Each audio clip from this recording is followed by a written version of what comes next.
Good day po mga bayang karerista. December 27, 2025, Saturday at PJCI. Start time at 3 p.m.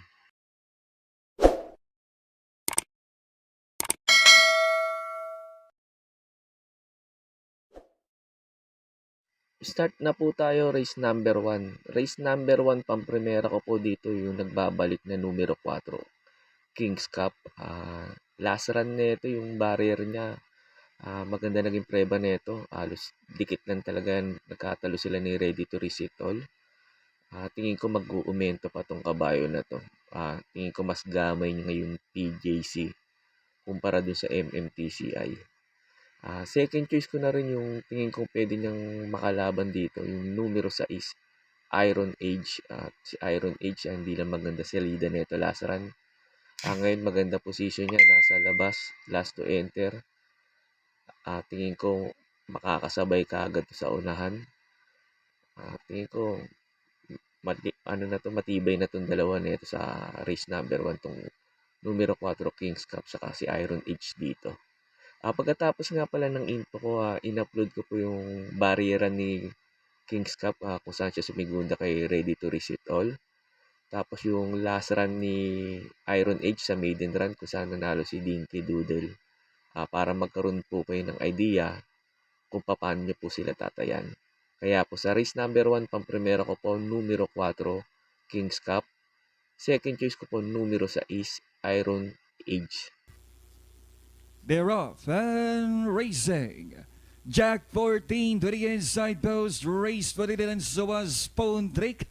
Pondrick, Jack 14 in a very tight competition. The early start of the race and down the backstretch run. It's Jack 14 a pace setter by Hapaleng. Then moving up and joining them now is Dinky Doodle to grab the lead. Running down on the inside, Sealed with the keys moving up on Jane Melody. Then followed over by Pondrick. Then second last is Iron Edge and a long way back to number 5 horse and that is Pasayenyo. And as they race at the fourth turn, it's Dinky Doodle, the leader. It's Dinky Doodle. Then moving up now is the favorite Iron Edge now quickly on the outside in second position. In the middle portion is entry number 7 and Jade Melody. Jack 14 is stepping back in fourth as they race the final home turn. Dinky Doodle. Dinky Doodle by some 2 lengths now. Iron Edge is racing on the outside trying to come back is Jack 14 but Dinky Doodle by 3 lengths over Iron Edge on the outside and hitting the finish line is all Dinky Doodle. Upset winner against Iron Edge. Then followed by Pasayenyo, Jack 14 and Jane Melody. Zubri sealed with a kiss. Pondrick last to finish. And there you have it, Bayang Karerista. There's an upset here in race number 2. I believe only selling as the third favorite. Entry number 4, Dinky Doodle, crossing the wire first with Jackie A.R. Ramos. And if I get it right, it's 465278, our unofficial order of arrival according to our racetrack announcer. So let's watch it. Anxious toward the inside and also Queen Bell out wide. They're off and running and left in a pretty good line after all that. Very quickly into stride was Lucky Jam and he's going to surge to the front from King's Cup in the early part. Back to third, then Ready to Risk It All. He's back to third. Now dropping back to the tail of the field. We've got back at the tail of the field was Queen Bell. Now they run towards the 800-metre corner and up front it is Lucky Gem. Lucky Gem is the pilot. On the inside of him is King's Cup, about 4 back, Ready to Risk It All. Then came Great Shashi and a mile back then to Queen Bell as they start the circle down by the 750 and it's still in front. Doing it well is Lucky Gem from Ready to Risk It All, who's creeping a little bit closer. Followed then by a couple back to back in third spot is Great Shashi. In fourth spot, I should say, the widest runner is Ready to Risk It All. They're in the straight and King's Cup went through on the inside of Lucky Gem and took the lead away. Ready to Risk It All is running on strongly down the outside as they're under the 250 and on the inside King's Cup taken on and headed by Ready to Risk It All. Ready to Risk It All. King's Cup, Ready to Risk It All will beat King's Cup a neck. Third is going to be Great Shashi and then came Lucky Gem. And the tail ender throughout was Queen Bell. Sa race number 2 na po tayo. Numero 6, Margo. Ito para po sa akin dito sa race number 2. Sosoloyin ko na po to. Maganda position niya. Last to enter at walang gaanong mabilis. Tingin ko, iuuna na kagad ni RGC Tabor to. Pag nauna pa naman to at walang humabol, doblado to. Problema lang nito yung peso, 57. Pero yung pista ng PJC, parang hindi naman iniinda yung ganitong timbang, yung mabigat. Kaya tingin ko lamang na lamang po dito to numero 6 Margo. Basta bigyan lang ng importansya ng may-ari to, lamang po dito to.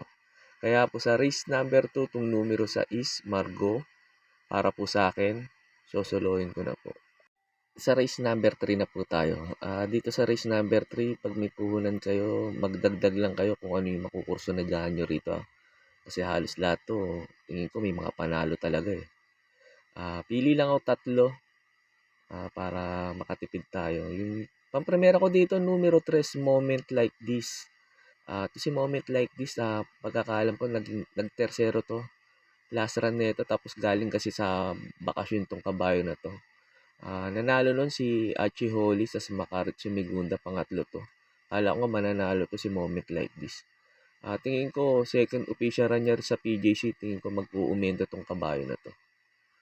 Tingin ko malaki chance na ito manalo dito to numero 3, Moment Like This. Second choice ko na rin po yung couple entry numero 4, Advocacy sa Cool Ma'am. Tapos pantersero ko po yung numero 7, Modern Stroke. Baka bigla kasing ilaban ng may-ari ito. At bigyan ng importansya. Tingin ko may panalo rin to dito kasi maganda position niya. Nasa labas. Tingin ko baka makasabay kagad. Kaya po sa race number 3, kung may puhunan kayo, magdagdag lang po kayo dito ha. Pampremera ko, numero 3, Moment Like This. Second choice ko po, couple entering numero 4, Advocacy Cool Ma'am. Tapos third choice ko po, numero 7, Modern Stroke. Sa race number 4 na po tayo. Numero 5, Red Queen. Ito para po sa akin dito sa race number 4. Susuluhin ko na po ulit to numero 5, Red Queen. Last run nito, hugando nanalo. Banderang tapos. Lalo na ngayon, medyo bumaba yung laban niya. At tingin ko wala rin ganong mabilis na pwede kagad humabol sa kanya. Tingin ko lang medyo makakadikit si Lilibel. Pero hindi niya kaya ere neto ni Red Queen dito. Pag maganda sinalida nito, tingin ko lamang na lamang po ulit dito itong numero 5 Red Queen. Kaya po sa race number 4, itong numero 5 Red Queen, para po sa akin, susuluhin ko na po. Sa race number 5 na po tayo. Ito sa mga nagtitipid at kulang sa puhunan. Pwedeng suluhin to numero 6, Amor My Love. Maganda position niya, last to enter. Tingin ko at wala rin ganong mabilis. Baka iuna na kagad ni AB Series to at pag nauna to at napabayaan nila tingin ko malaki chance na ito makatapos ng karera. Itong numero 6, Amor My Love. Nag-protection lang ako yung numero 2, Achi Holly kasi na-impress ako sa lasaran nito galing sa panalo to lasaran. Tingin ko ito pwedeng umupset kay Amor My Love sakaling hindi maganda yung takbo ni Amor My Love. Itong numero 2, Achi Holly. Kaya po sa race number 5, pampremera ko po numero 6, Amor My Love. Second choice ko po numero 2, Achi Holly. Sa race number 6 na po tayo. Dito sa race number 6, pag may kursanada kayo, dagdag nyo lang katulad nito sila Modern Legacy, ito medyo lamang dito. Itong couple entering Gemma Bell, Midnight Bell, and High Dollar Catral. Pili lang akong 3 para medyo makatipid. Pampremera ko dito, numero 8, Catral. Ito maganda position niya, last to enter. At itong kabayo na to, disunod naman to eh. Tingin ko mag-aabang lang to sa unahan to, si Catral, bago kumuha ng unahan. Second choice ko po yung numero 6, High Dollar. Ito naman si High Dollar. Hindi lang maganda sinasalida na ito. Pag ito maganda sinalida, tingin ko malaki chance na itong manalo dito itong numero 6, High Dollar. Kasi napanood ko yung mga previous run nito. Naiiwan lang to pero tumitimbang to si High Dollar. Kaya tingin ko malaki chance na itong manalo dito itong numero 6, High Dollar. Third choice ko po yung couple entering numero 3, Gemma Bell saka Midnight Bell. Tingin ko malaki rin chance na itong manalo dito. Kaya po sa race number 6, pamprimera ko po numero 8, Catral. Second choice ko po numero 6, High Dollar. Third choice ko po yung couple entry numero 3, Gemma Bell. 3A Midnight Bell.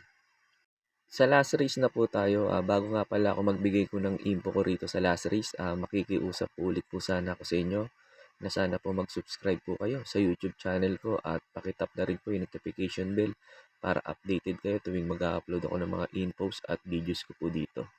Arnel Racing Tips, maraming salamat po. Sa last race na po tayo, sa race number 7, pamprimera ko dito, I Love Mati numero 7. Tapos panigundo ko numero 5, Surplus Boy.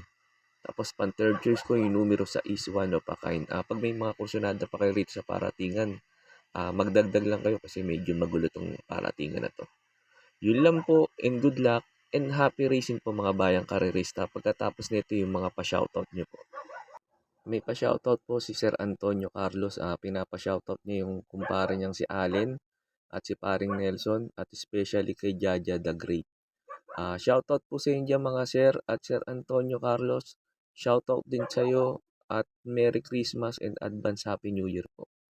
May pa-shoutout po si Mr. Tanisimus. Pinapa-shoutout niya si Alberta ng Canada. Merry Christmas po sa mga tropa ng Golden City Subdivision ng Philippines Imus. Shoutout po sa inyo dyan. Sir Tanasimus, shoutout po sa inyo at Merry Christmas and Advance Happy New Year po. Shoutout po sa inyo, Sir Ronnie De La Cruz from Greece. Shoutout po sa inyo dyan, sir, at ingat lagi.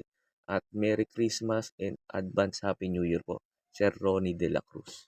May pa-shoutout po si Sir Ramon Carpio. Pinapa-shoutout niya lagi yung kumpare niyang si Tirso Espiel. Sir Tirso Espiel at Sir Ramon Carpio, Merry Christmas po sa inyo and Advance Happy New Year po.